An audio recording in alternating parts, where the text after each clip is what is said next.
आज बाजारों के प्रधान पूछे है। और इनकी एक समस्या आई है पानीपत में कि जो बोर्ड लगे हुए एडवर्टाइजमेंट के, ना सिर्फ अपनी दुकानों के नाम के बोर्ड, अभी तो जो कंपनियों के बोर्ड भी लगे हुए हैं, तो निगम ने उसके नोटिस दिए हुए हैं और लॉ के अंतर्गत नोटिस हैं वो। और इसमें कोई शायद पेनल्टी की क्लॉज भी होगी, तो लाख लाख रुपए की एक दुकान के वो नोटिस मुझे दिखा रहे हैं। तो इसके बारे में पूरी जानकारी कमिश्नर साहब से लेनी पड़ेगी। और आज छुट्टी का दिन है, अवेलेबल नहीं है वो, तो कल मैं उनसे मिलूंगा। एफआईआर दर्ज करने की अभी बात कर रहे थे, दुकानदार कह रहे थे कि हमें एफआईआर को नोटिस आया कि हमारे खिलाफ। एफआईआर मैं जो देख रहा था अभी दिखाई है, ओरिजिनली कंपनियों के नाम में, पर बाई नाम जो है उसमें दुकानदार का नाम भी पहले लिखा हुआ है, फिर कंपनी का आगे नाम लिखा हुआ है। मुझे इसकी जानकारी नहीं कि कानून क्या कहता है, तो कमिश्नर साहब से बात करेंगे। व्यापारियों को चिंता करने की जरूरत नहीं है, इसका हल निकाल के उठेंगे कल। सर, विधानसभा में कोई बिल लाने की बात करेंगे? ऐसा है कि अभी तक तो ये भी है कि अगर दुकानदार अपनी नाम का भी सिर्फ बोर्ड लगाना चाहे, और उसकी भी एक लिमिटेशन है कि इतने बाई इतने का बोर्ड लगा सकते, इसके ज्यादा नहीं लगा सकते। तो मेरा अपना पर्सनल मत है, जो मैं विधानसभा में इसका बिल भी लेके आने की कोशिश करूंगा, कि अगर कोई दुकानदार अपने नाम का बोर्ड लगाता है और उसमें लिखता है किस चीज की दुकान है, व्यापार किस चीज का है, नहीं तो कस्टमर को कैसे पता लगेगा ये दुकान किस चीज की है। तो उसके इस बात की छूट होनी चाहिए। वो छूट कानून के अंतर्गत कितनी दी जा सकती है, कितनी देखने का विषय होगा, लेकिन मैं अपना मत ये जोड़ दूंगा कि दुकानदार को अपना बोर्ड लगाने की पूर्ण रूप से छूट होनी चाहिए और उसके कोई चार्जेस नहीं होने चाहिए।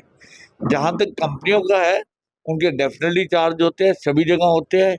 कमिश्नर साहब ने किसी कानून के अंतर्गत ये नोटिस भेजे होंगे, लेकिन पूरी जानकारी कल मैं उनसे लूंगा।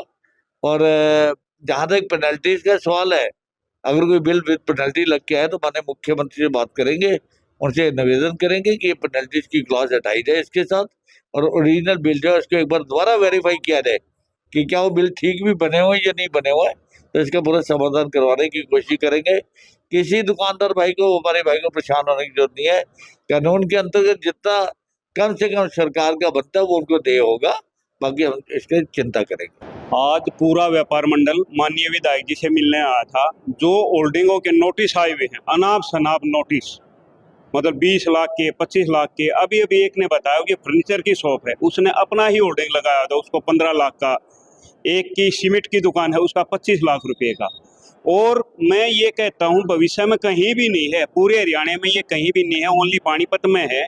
और चलो किसी को नोटिस भी देना है, पहले उसको नोटिस दो, न्यूज़पेपर में लगवाओ, मुनादी करवाओ, या किसी के पास जाओ, भाई आप ये बोर्ड उतरवाओ।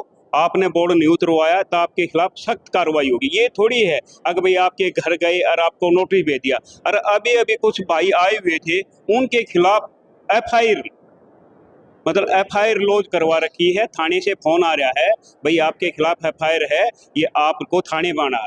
हमने तो पहला कानून, हमने सभी व्यापारियों ने तन मन धन से भारतीय जनता पार्टी का लोकसभा में भी, विधानसभा में भी और नगर निगम में भी 100% व्यापारी भाइयों ने बीजेपी का साथ दिया था।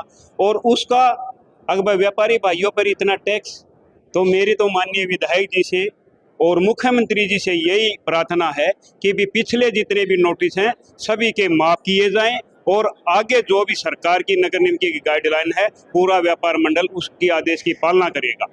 उन्हें फिर विधायक जी से यही अपील है, जितने भी पुरानी नोटिस है सबको खत्म किया जाए, किसी से एक पैसा भी न लिया जाए। विधायक जी के पास हम आए हैं कि नोटिस आया तो गलत है, या तो पहले किसी को पता होना चाहिए। किसी को पता है कि आप नोटिस दे दो, एफआईआर दे दो गलत है। तो विधायक जी के पास सब लोग आए हैं, विधायक जी ने हमारे को आश्वासन दिया सबको कि आपको कोई दिक्कत नहीं आएगी, ये एफआईआर वगैरह तो कुछ नहीं होगी। बाकी जो बोर्ड है, बोर्ड के लिए अपनी दुकान के अंदर आप बोर्ड लगा सकते हो। बाकी मैं जो भी है जितना साइज के हिसाब से मैं 1-2 दिन में आपको क्लियर कर दें। क्या कहा गया? क्या नोटिस में तो यही कहा कि आपने ये, वैसे ये नोटिस तो जिनके लगे हुए हैं अपने कंपनियों के, वैसे तो कंपनियों के लिए होने चाहिए। जैसे मेरे ढाबा यूनियन है, तो मैंने कंपनी जैसे स्विगी जोमेटो को फ़ोन करके बोला कि आप या तो नगर निगम से बात करो, तो नहीं तो हम सारे आपके बोर्ड हटा देंगे। उनका कोई जवाब नहीं है, मैंने सारे बोर्ड पानीपत से हटवा दिए।